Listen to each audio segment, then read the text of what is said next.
आकाशवाणी गोरखपुर है। अब रउआ सभी सोनी निगम से भोजपुरी में समाचार सुनिए। मुख्यमंत्री योगी आदित्यनाथ कोरोना वायरस के नया स्वरूप के देखत प्रदेश में और सतर्कता बरतले का निर्देश दिले हवे। वहां के कहने की प्रदेश के सज्जो एयरपोर्ट पर इस संबंध में खास सावधानी बरतल जाए।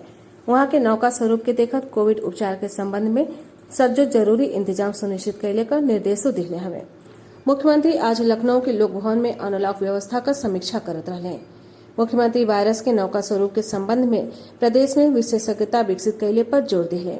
वहां के कहने की विदेशन से आये लोगिन का सूची बना के टेस्टिंग करावल जाए। टेस्टिंग का रिजल्ट अले तकले ऐसा लोगिन के नियम के हिसाब से होम आइसोलेशन में रखल जाए। नया कृषि कानून के समर्थन में 3 लाख से बेसी किसान एगो ज्ञापन केंद्रीय कृषि मंत्री नरेंद्र सिंह तोमर के सौंपले। ग्रामीण भारत के गैर सरकारी संगठन का प्रतिनिधिमंडल काले श्री तोमर के ज्ञापन सौंपलस, जिसमें 3,13,000 से बेसी किसानन का दस्खत हवे।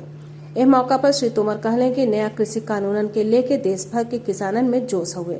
वहां के कहले कि एक कृषि सुधार बहुत समय से लटकल रहे। श्री तोमर कहले कि प्रधानमंत्री नरेंद्र मोदी के दृढ़ निश्चय के नाते जरूरी सुधारन के जमीनी स्तर पर आकार दिहल जा रहा हवे। कृषि मंत्री कहले कि कृषि अर्थव्यवस्था के सशक्त कैले सरकार का कर्तव्य हो और भविष्य में ऐसा होत रही। कृषि मंत्री कहले कि कई गो ऐसा महत्वपूर्ण सुधार हवे जिन्हें पिछला 5 बरिस में शुरू कैल गये हवे और कृषि क्षेत्र में काम कर रहल विशेषज्ञ लोग इस सुधारन का हमेशा से सिफारिश कैले हवे। वहाँ के कहले कि इस सुधारन का उद्देश्य किसानन का आय बढ़ावल, उन्हें स्वतंत्र बाजार उपलब्ध करावल, युवा पीढ़ी के कृषि के ओर आकर्षित कैल और देश के सकल घरेलू उत्पाद में कृषि का योगदान बढ़ावल हवे। प्रदेश सरकार राज्य के प्रवासी मजदूरन के सुरक्षा और कल्याण बदे कई गो राज्यन में विशेष अधिकारी नियुक्त करी। शुरुआत में ये अधिकारी मुंबई, दिल्ली और कोलकाता में नियुक्त कैल गई हैं। हमने संवाददाता बतौले हमें कि प्रवासी मजदूरन के कल्याण बदे समर्पित ऐसा अधिकारियों के नियुक्त करे वाला उत्तर प्रदेश देश का पहला राज्य हुई। मुख्यमंत्री योगी आदित्यनाथ ने सबसे पहले मुंबई में इस प्रकार के अधिकारी की नियुक्ति के आदेश दिए हैं और बाद में दूसरे राज्यों में भी ऐसे अधिकारी नियुक्त किए जाएंगे। ये अधिकारी इस बात को सुनिश्चित करेंगे कि प्रवासी मजदूरों के हित सुरक्षित रहें और अगर किसी मजदूर को कोई समस्या होती है तो ये अधिकारी स्थानीय प्रशासन के साथ बात करके उसका हल तलाशने में मदद करेंगे। इस संबंध में एक रिपोर्ट भी सरकार को भेजी जाएगी। राज्य सरकार की विभिन्न योजनाओं के बारे में भी प्रवासी मजदूरों को जानकारी देंगे ताकि वो इन योजनाओं का लाभ ले सकें। बिहार के साथ ही उत्तर प्रदेश से बड़ी संख्या में प्रवासी मजदूर दूसरे राज्यों में काम करते हैं और लॉकडाउन के दौरान लाखों की संख्या में प्रवासी मजदूरों को घर लौटना पड़ा था। सुशील चंद्र तिवारी, आकाशवाणी समाचार, लखनऊ। देश में कोरोना के सक्रिय मरीजन का संख्या लगातार कम हो रहा है और अबले संक्रमित भइल कुल मरीजन का खाली 2.80% रह गई है। देश में कोरोना के 2,83,000 मरीज हवे। दैनिक संक्रमण का संख्या 25,000 से नीचे चली गई है।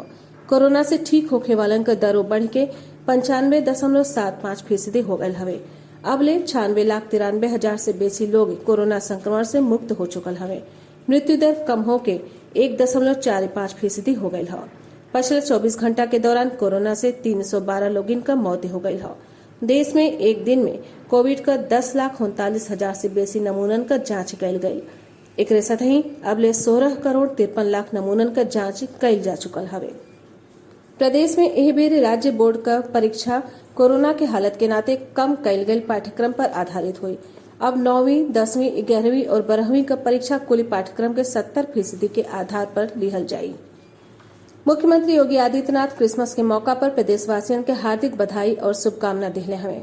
आज लखनऊ से जारी शुभकामना संदेशा में मुख्यमंत्री कहले हवे कि ई पर्व जरूरतमंद लोगों का मदद कैले और मिलजुल के खुशी बटले का संदेशा देला। मुख्यमंत्री क्रिसमस के सज्जो आयोजन में कोविड-19 के प्रोटोकॉल के पुरहर पालन कैले का प्रदेशवासियों से अपील कैले हवे।